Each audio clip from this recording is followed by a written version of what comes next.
Good morning बच्चों। तो हम पढ़ रहे थे पहला अध्याय पूर्णांक। तो मैंने आपको पहले बताया था कि पूर्णांक किसे कहते हैं। तो पूर्णांक होता है पूर्ण संख्याओं और ऋणात्मक संख्याओं का एक समूह। ठीक है, जिसमें क्या होते हैं, पूर्ण संख्या होती है और ऋणात्मक संख्याएं जितनी भी होती हैं उन दोनों का समूह क्या कहलाता है, पूर्णांक संख्या।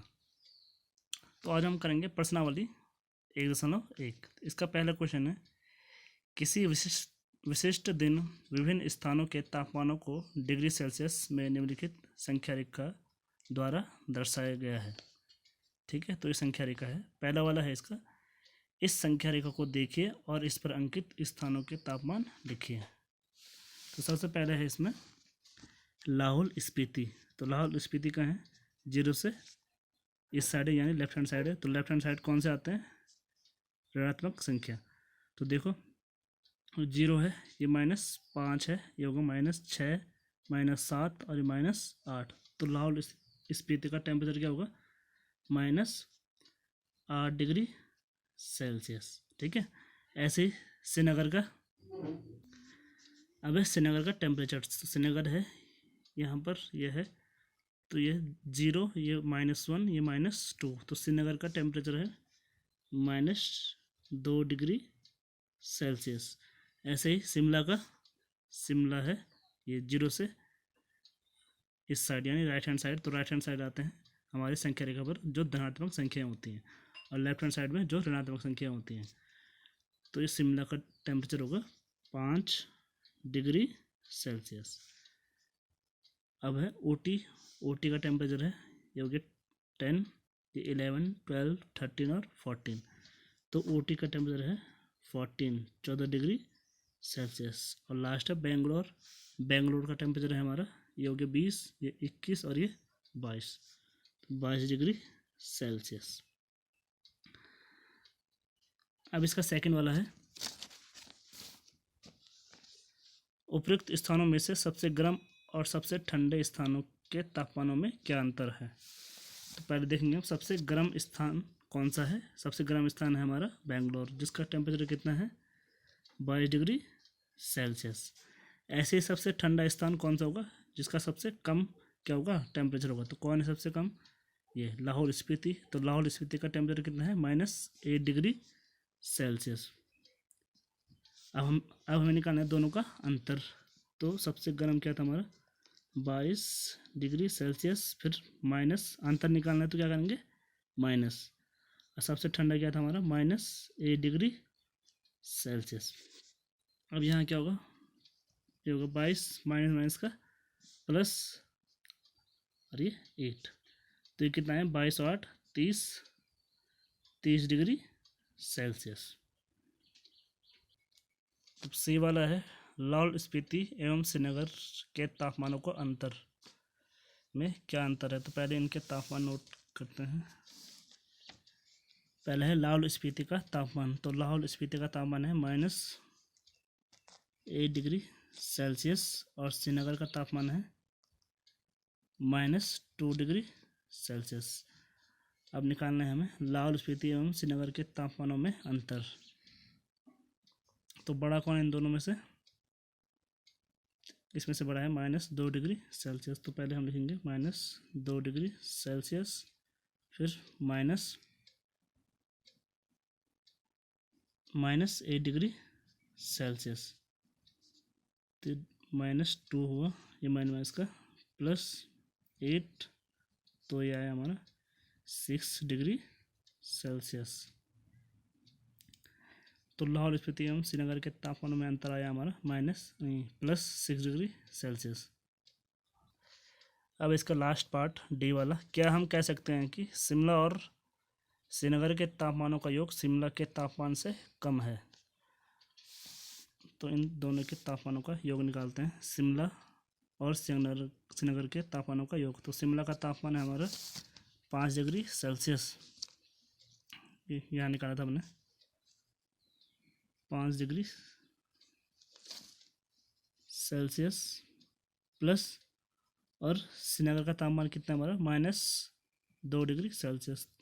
तो इसको ब्रैकेट के अंदर लिख लो, -2 डिग्री सेल्सियस। तो ये कितना है हमारा 5 प्लस माइनस का -2, 5 में से 2 गया 3 डिग्री सेल्सियस। और शिमला का तापमान कितना था हमारा 5 डिग्री सेल्सियस। तो हम क्या लिखेंगे इसमें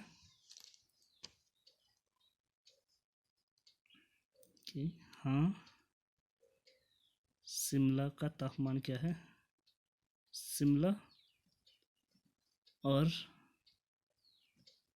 श्रीनगर के तापमानों का योग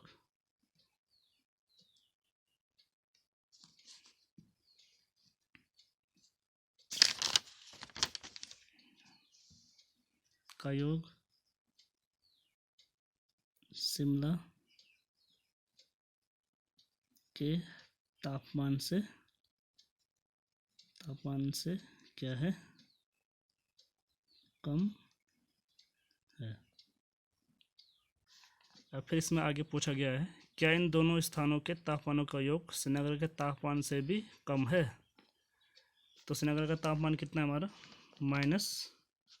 -2 डिग्री सेल्सियस, और उन दोनों के तापमान का योग कितना है था हमारा 3 डिग्री सेल्सियस। तो बड़ा कौन इन दोनों में से 3 डिग्री सेल्सियस, तो कम कौन सा है ये वाला है। ठीक है, तो इसका तापमान क्या है इससे कम है, ज़्यादा नहीं है। ठीक है, तो हम क्या लिखेंगे नहीं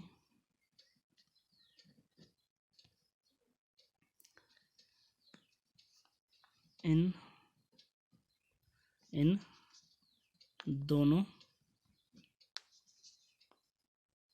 स्थानों के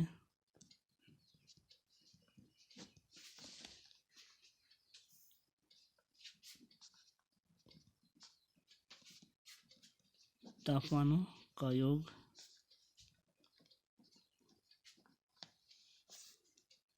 श्रीनगर के तापमान से अधिक है। ठीक है, और ये श्रीनगर कौन सा है, जम्मू वाला श्रीनगर है। ठीक है, ये हमारा वाला श्रीनगर नहीं है। अब इसका सेकंड वाला क्वेश्चन, किसी प्रश्नोत्तरी में सही उत्तर के लिए धनात्मक अंक दिए जाते हैं और गलत उत्तर के लिए ऋणात्मक अंक दिए जाते हैं। यानी अगर हम सही उत्तर देंगे तो हमें पॉजिटिव नंबर मिलेंगे और गलत उत्तर देंगे तो हमारे नंबर क्या हो जाएंगे, कट जाएंगे। यदि 5 उत्तरोत्तर चक्रों में जैक द्वारा प्राप्त किए गए अंक 25 -5 -10 15 और 10 थे, तो बताइए अंत में उसके अंकों का कुल योग कितना था। ठीक है, यानी एक टेस्ट हुआ, उसमें क्या थे, कितने राउंड हुए हमारे 5 राउंड हुए। ठीक है, तो पहले राउंड में से 25 नंबर मिले, दूसरे राउंड में -5 नंबर मिले, तीसरे राउंड में -10 नंबर मिले, चौथे राउंड में 15 नंबर और लास्ट राउंड में 10 नंबर। तो हमें बताना कि उसे टोटल कितने नंबर प्राप्त किया। ठीक है, तो लिखेंगे हम जैक द्वारा प्राप्त कुल अंक, तो सबको क्या कर देंगे, ऐड कर देंगे। तो 25 धन ये क्या है -5, फिर धन -10 धन 15 धन 10, तो ये कितना हो 25 -5 प्लस माइनस का माइनस, यहाँ भी प्लस माइनस का माइनस, धन 15 धन 10।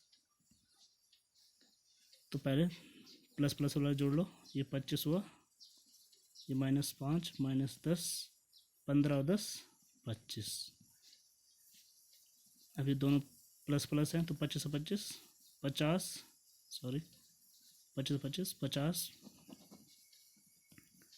और ये दोनों नेगेटिव हैं तो दोनों क्या हो जाएंगे, जुड़ जाएंगे, चिन्ह क्या आएगा माइनस का। तो 10 और 5 15, तो 50 में से 15 गया, कितना हुआ 35। तो उसे कुल कितने नंबर प्राप्त हुए, उसमें 35 नंबर प्राप्त हुए। ठीक है बच्चों, तो आज हमने पढ़ाया आपको ये वाला संख्या रेखा पर कैसे हम किसी अंकों को देखते हैं। ठीक है, कि संख्या रेखा पर क्या होता है, लेफ्ट हैंड साइड क्या होते हैं, नेगेटिव नंबर आते हैं और right hand side positive number आते हैं। ठीक है बच्चों, और एक और बात, आज कितनी तारीख है हमारे 5 जून, ठीक है। आज है हमारा विश्व पर्यावरण दिवस। तो आप सभी को विश्व पर्यावरण दिवस की हार्दिक शुभकामनाएं। आज अपने आसपास क्या करो, साफ सफाई कीजिएगा और जितने ज़्यादा से ज़्यादा पेड़ हो उनको लगाइएगा।